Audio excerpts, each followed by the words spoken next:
النحافه وطريقه علاجها،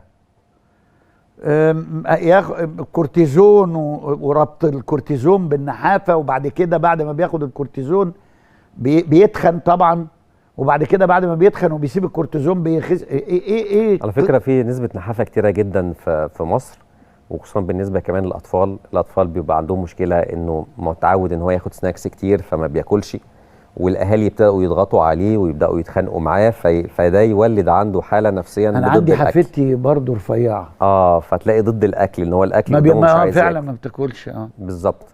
طيب احنا طبعا موضوع الكورتيزون ده طريقه قديمه جدا، وانا ما افضلهاش، وهي بتبقى عباره عن طريقه وانا مؤقته. كمان ما افضلهاش. بالظبط، هي طريقه مؤقته. الشخص اللي بياخد كورتيزون انا والدي له تجارب معاها صعبه جدا جدا، الله يرحمه يعني. الله يرحمه.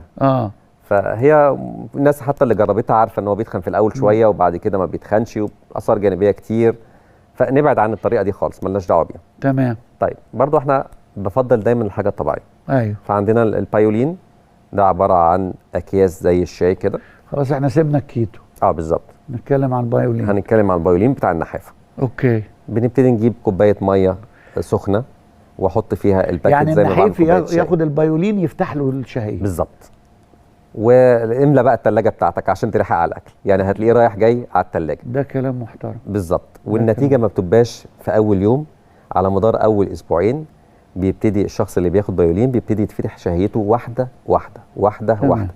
اذا كان مش ميال قوي للاكل هيبتدي ياكل اصناف صغيره، بعد كده اصناف اكتر فاكتر، بعد كده هتلاقيه بيطلب الاكل، هتلاقيه هو من نفسه رايح على الثلاجه بيفتح عايز ياكل، فبيفتح الشهيه كويس جدا.